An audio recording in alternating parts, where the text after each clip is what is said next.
Hello guys, welcome back to my channel and welcome to the first episode of MotoGP News. This is a new series that I'm planning to do on my channel where I will bring you the MotoGP news, top MotoGP news for the week. I will do this once a week, or if we have a lot of news, twice a week. So you're updated with what's happening in the MotoGP side of things at all times. So without further delay, let's get right into the first episode. So guys, after the Catalan race at Catalonia, we were having the MotoGP testing, the Catalan testing. So we have some news from there. So let's begin. So first news is coming from the factory KTM team as well as the Tech 3 KTM team. The factory KTM have riders Miguel Oliveira and Brad Binder have been seen testing the new KTM bike. This bike was previously seen at the Qatar test. The new bike that these riders are testing has a new chassis, a new swing arm, a new exhaust and a new tail unit. So it is pretty massive what these guys are testing. Also, Ika Lacuona on the Tech 3 side of the garage has been spotted testing a new aero package. The fairing was very interesting because it had holes in it, and that is what Lacuona was testing. Pretty interesting all-round development for KTM. It would be interesting to see how these fairings and if these fairings actually come into practice. From KTM, we move to factory Honda. Marc Marquez has been very vocal and he has said that the Catalonia test is actually more important for the factory Honda team than the race itself. And Marc Marquez was seen testing the new air intake as well as he did try on two different aero units. Meanwhile, his teammate Paul Espargaro was experimenting with different settings which would actually help him adjust to the bike better, and he was also seen testing the new Brembo discs. Marc Marquez was in a league of his own and he was the rider who completed the maximum number of laps that day on the test. He completed a total of 87 laps, which actually raises a question. Is Marc 100% fit? Can he actually go the race distance? Is he back to that 100%? Time will tell. So yeah, let's hope he's 100%. From Honda, we move to Yamaha. Maverick Vinales was the top man in testing, and Maverick Vinales was testing the new carbon swing arm for the Yamaha team, and Fabio Quartararo on the other side of the garage was experimenting with new settings that would actually suit him. So this is what the factory Yamaha riders were up to. Vinales was not just top, but he was the rider who did the second maximum number of laps on the day, and he clocked in a total of 85 laps. Petronas Yamaha SRT. Valentino Rossi of the Petronas Yamaha SRT team was seen testing the new Brembo disc. These discs have slits in them that actually help with cooling, which maybe will increase the braking performance. So that is what Valentino Rossi was testing. The next news, guys, is coming from Fabio Quartararo, and he finally says what happened. So what happened on Sunday was actually that Fabio Quartararo, while riding his bike, the zip of his racing suit was undone. It started to come off, and because of this, his suit while he was on the bike was starting to unzip. Fabio Quartararo also took the chest plate and he threw it out. Later on, Fabio was seen trying to fiddle with the zip, trying to zip it back up, but he could not do that, because of which Fabio was riding with an open suit, and that is very, very risky. At the end of the race, Fabio Quartararo was given a 3-second penalty for shortcutting turns 1 and turn 2, but which made him drop down to P4, I'm sorry. But later on, because of the unzipped suit, Fabio received a further 3-second penalty, which saw him drop from P4 to P6.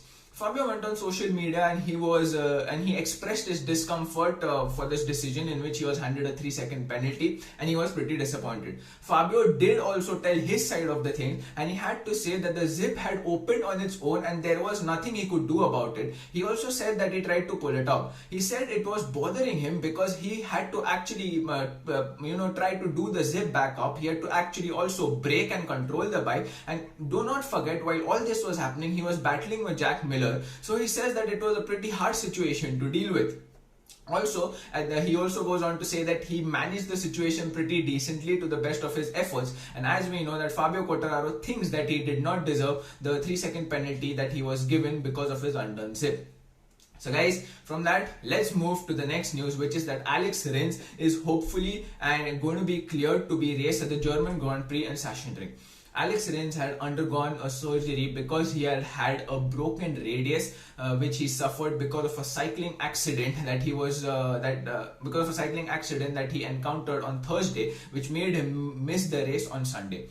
Suzuki team and Alex Rins has confirmed that the surgery was successful and that he will be back. He could be back for the German Grand Prix. Alex Rins went on Instagram and said that better times will come. I am really hoping that better times do come for Alex Rins, because it has been a horrid start for him. He has had so many DNFs that he needs to actually come back on the bike, and he needs to score points that would do a great deal for his confidence. And also Alex Rins, if he can manage a podium, that would just be like rain in the desert. That would be something that he really needs right now. So guys, the next news is coming from Remy Gardner. Remy Gardner is all set to make his MotoGP debut in 2022 with the KTM Tech 3 team.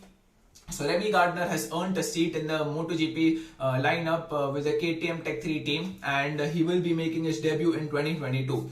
Remy Gardner is someone who has thoroughly impressed in the Moto2 class, and hence he has got the upgrade into the elite MotoGP class. Remy Gardner is the current championship leader of the Moto2 class. This 22-year-old has some immense talent, and he has had one stint in the Moto3 lineup, and he has had 5 stints in the Moto2 lineup, after which he has been promoted to the MotoGP class. He will be on board the KTM RC16 in the 2022 season for the first round at Losail International Circuit at Qatar, and this will be 20 years after his father Wayne retired. The interesting thing over here is the KTM Tech 3 team already has Danilo Petrucci as well as Iker Lecuona. I do not think that Danilo Petrucci will be replaced or something outrageous will happen with him, but it will be interesting to see where Gardner slots in. What will happen to Lecuona, what will happen to Gardner, I mean how they will slot in is something that is very interesting, and only time will tell. So guys, from that, let's move to the last news. Brad Binder signs a contract extension with KTM. Brad Binder was offered a contract extension by the factory KTM team, which makes him stay at the team till at least 2024. It is a 3-year contract extension that was offered to him. This strengthens the partnership between the South African rider and the Austrian manufacturer for a total of 10 years. Binder has been a part of the KTM family for a total of 10 years. And Binder said that he was really happy, and the KTM management said that it was a no-brainer offering Brad the new contract, because let's not forget he's in good form, he's necessary for the development of KTM, and he was the rider that has given KTM their first ever victory.